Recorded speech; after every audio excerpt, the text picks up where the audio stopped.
राम चरण पंकज उर धरहु, लंका अचल राज तुम करहु। ऋषि पुलस्त्य जसु विमल मयंका, तेहि शशि महु जनी हो कलंका। हनुमान जी रावण से कहते हैं, तुम श्री राम जी के चरण कमलों को हृदय में धारण करो और लंका का अचल राज्य करो। ऋषि पुलस्त्य जी का यश निर्मल चंद्रमा के समान है, उस चंद्रमा में तुम कलंक न बनो। राम नाम बिनु गिरा न सोहा, देखो विचार त्याग मद मोहा। वसनहीन नहीं सोह सुरारी, सब भूषण भूषित बर नारी। राम नाम के बिना वाणी शोभा नहीं पाती। मद मोह को छोड़ विचार कर देखो, हे देवताओं के शत्रु, सब गहनों से सजी हुई सुंदरी स्त्री भी कपड़ों के बिना शोभा नहीं पाती। राम विमुख संपत्ति प्रभुताई, चाय रही पाई बिनु पाई। सजल मूल जिन सरे तनह नाही, परस गए पुनीत वही सुखाही। राम विमुख पुरुष की संपत्ति और प्रभुता रही हुई भी चली जाती है और उसका पाना न पाने के समान है।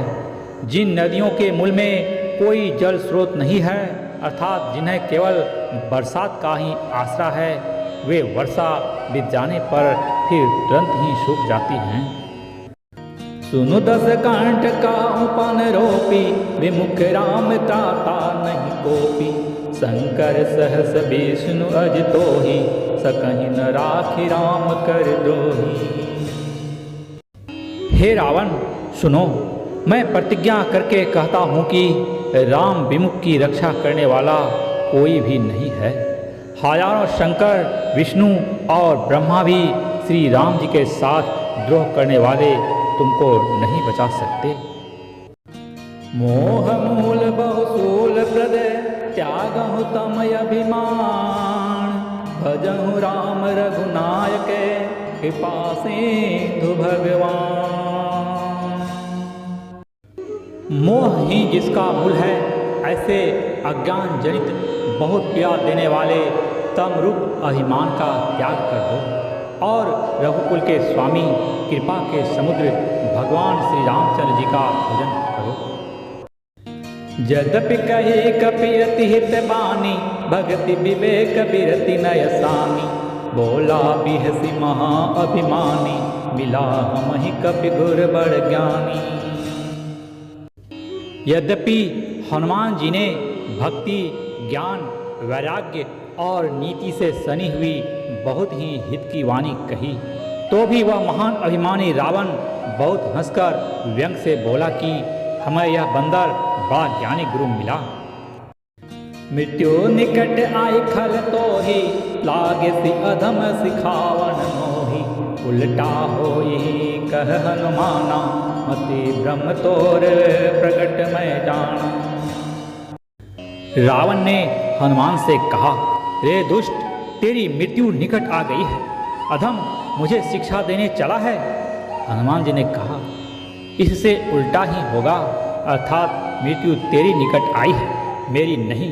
यह तेरा मति ब्रह्म बुद्धि का फेर है, मैंने प्रत्यक्ष जान लिया है। सुनि कपि बचन बहुत खिसियाना, बेगिन हरहु मूढ़ कर प्राण।